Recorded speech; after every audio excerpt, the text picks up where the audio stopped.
ஓம் ஸ்ரீ மகாபெரிவா சரணம்.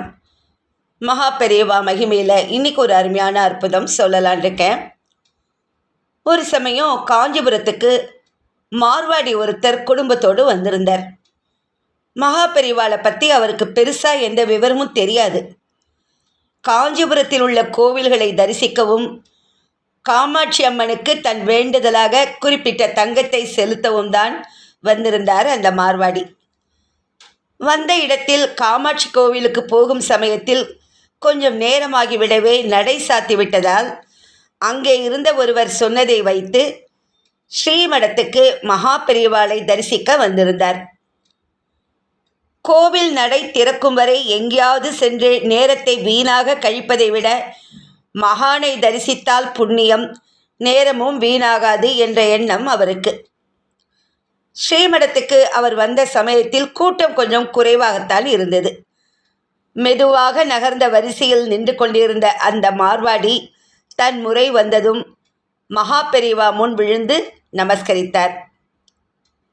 சுவாமி, நான் இதற்கு முன்னால் உங்களை பற்றி கேள்விப்பட்டது கூட இல்லை. கோவில் தரிசனத்துக்கு தான் வந்தேன். ஆனால் இங்கே வந்து உங்களை தரிசனம் செஞ்சதும் என் மனசுக்குள்ள ஒரு பரவசம் நிறைஞ்சிருக்கு.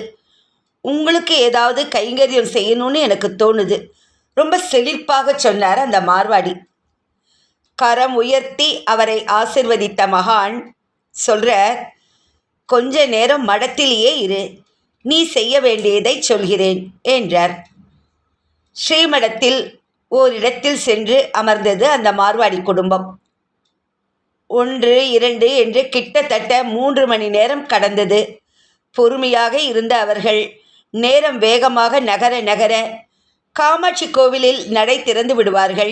சரியான நேரத்துக்கு போனால் அம்மனை தரிசித்துவிட்டு மேலும் சில கோவில்களையும் பார்த்துவிட்டு புறப்படலாம்.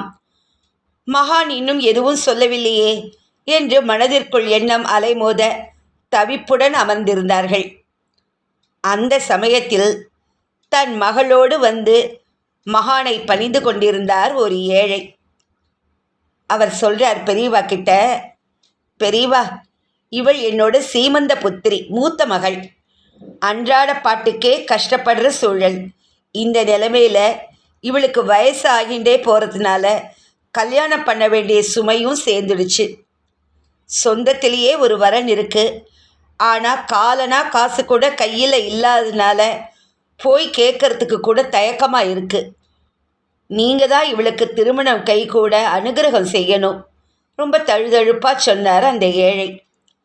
கரம் உயர்த்தி ஆசிர்வதித்த மகான், கொஞ்சம் இரு என்று அவரிடம் சொல்லிவிட்டு கொஞ்சம் தள்ளி உட்கார்ந்திருந்த மார்வாடியை விரல் சொடுக்கி கூப்பிட்டார்.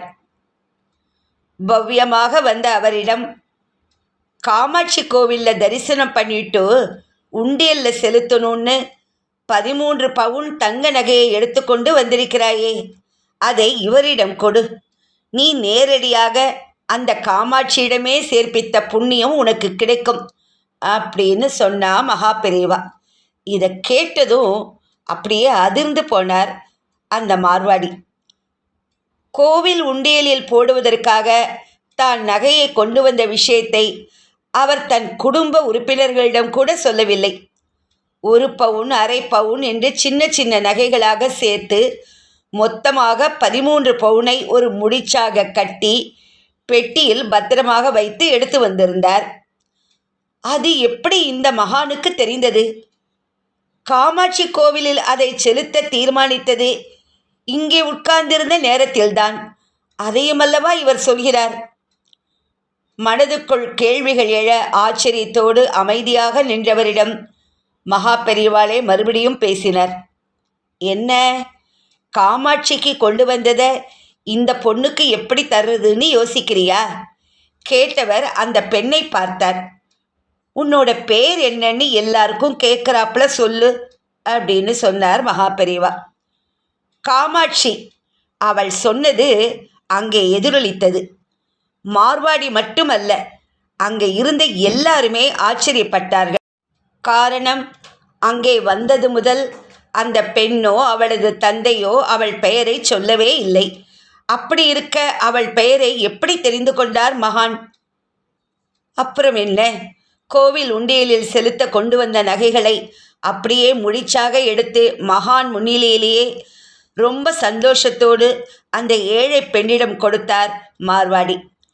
வடநாட்டு மார்வாடிக்கு புண்ணியமும் ஏழை பெண் திருமணத்துக்கு பொருளும் கிடைக்க அனுகிரகம் செய்த மகானின் தீர்க்க தரிசனத்தை நினைத்து சிலிர்த்து போனார்கள் அங்கு இருந்த எல்லோரும். எப்பேற்பட்ட ஒரு அற்புதம்! இதைத் தொடர்ந்து இன்னொரு அருமையான அனுபவம் இப்போ பார்க்கலாம். மகா பெரியவா க்ஷேத்திர யாத்திரை பண்ணிட்டு இருந்த காலகட்டம் அது. அப்போது வழியில் திருவாரூர் பக்கத்தில் ஒரு ஊரில் முகாமிட்டிருந்தா பெரியவா. அந்த சமயத்தில் அவரை தரிசிக்கிறதுக்காக பக்தர் ஒருவர் குடும்பத்தோடு வந்திருந்தார். வரிசையில் நின்று மகான் முன்னால் வந்து நின்னவர் தன்னோட 2 மகன்களையும் மகா பெரியவா கிட்ட ஆசீர்வாதம் வாங்கிக்க சொன்னார். வாத்சல்யத்தோட குழந்தைகளை ஆசீர்வதித்த பெரியவா, உங்களுக்கு ஏதாவது ஸ்லோகம் தெரியுமோ அப்படின்னு கேட்டார்.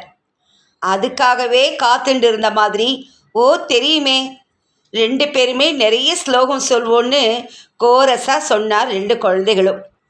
ரொம்ப சந்தோஷம்னு சொன்ன பெரியவா குறிப்பிட்ட ஒரு துதியோட பேரை சொல்லி அது தெரியுமான்னு கேள்வியை முடிக்கிறதுக்குள்ள 2 பேரும் மளன்னு அதை சொல்ல ஆரம்பிச்சிட்டா.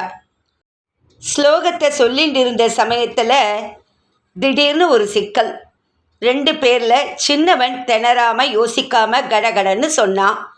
பெரியவன் கொஞ்சம் யோசித்து தடுமாறி நடுவில் வந்து சேர்ந்துட்டு சொன்னான். அவள் சொல்லி முடிக்கிற வரைக்கும் அமைதியாக கேட்டுட்டு இருந்த பெரியவா அணுக்க தொண்டர்கிட்ட சொல்லி கொஞ்சம் வெள்ளி காசு எடுத்துட்டு வர சொன்னார். அவர் கொண்டு வந்து கொடுத்த காசுலேருந்து 5 காசுகளை எடுத்து ஸ்லோகங்களை தடுமாறி சொன்ன பெரியவனுக்கு கொடுத்தார். அதுக்கப்புறம் 3 காசுகளை எடுத்து ரொம்ப சரியாக சொன்ன சின்னவனுக்கு கொடுத்தார்.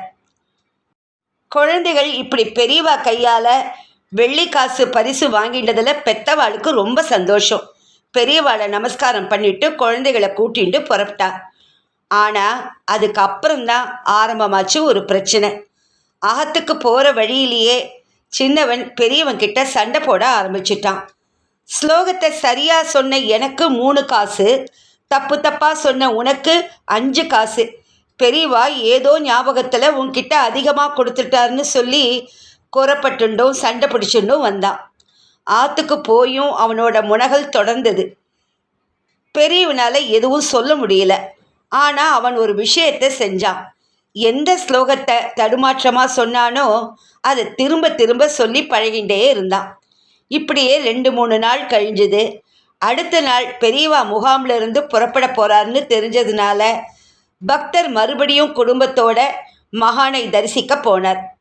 இப்போது பெரியவா கேட்கறதுக்கு முன்னாலேயே, நான் அந்த ஸ்லோகத்தை தடுமாறாமல் சொல்ல பழகிட்டேன் பெரியவா அப்படின்னு சொன்னான் பெரியவன். ஓ ரொம்ப சந்தோஷம் அப்படின்னு சொன்ன பெரியவா தயக்கமாக பின்னால் நின்றுட்டு இருந்த சின்னவனை, நீ இங்கே வா அப்படின்னு கூப்பிட்டார். அன்னைக்கு உனக்கு காசு குறைச்சலாக கொடுத்துட்டேன்னு வருத்தப்பட்ட போல இருக்கே. பெரியவா சொன்ன உடனே அந்த பையன் உட்பட எல்லாருக்கும் ஆச்சரியம்.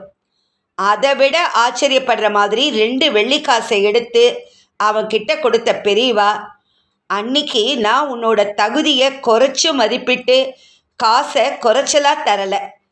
தடுமாற்றமாக ஸ்லோகத்தை சொன்னானே, அவனுக்கு பொறுப்பு வரணுங்கிறதுக்காகத்தான் அவனுக்கு அதிகமாக கொடுத்தேன்.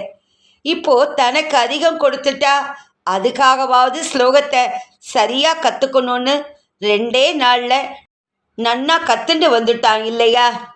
அதனால தான் அப்படி செஞ்சேன். எப்படியும் நீ மறுபடியும் இங்கே வருவ, அப்போ உனக்கு உரிய காசை கொடுக்கலான்னு அன்னிக்கே எடுத்து வச்சிட்டேன், புரிஞ்சுதா? இப்படி சொன்ன மகான் 2 சிறுவர்களையும் ஆசிர்வதித்தார். கண்ணில் இருந்து ஆனந்த பாஷ்யம் பெருகி வழிய அதை துடைக்கவும் மறந்து மகானோட திருவடியில் விழுந்து பணிஞ்சது அந்த பக்தர் குடும்பம். எப்பேற்பட்ட ஒரு அனுகிரகம் புரிஞ்சிருக்கா மகா பெரியவா அந்த குழந்தைகளுக்கு. ஹர ஹர சங்கர ஜெய ஜெய சங்கர, ஹர ஹர சங்கர ஜெய ஜெய சங்கர. ஓம் ஸ்ரீ மகா பெரியவா சரணம். நமஸ்காரம்.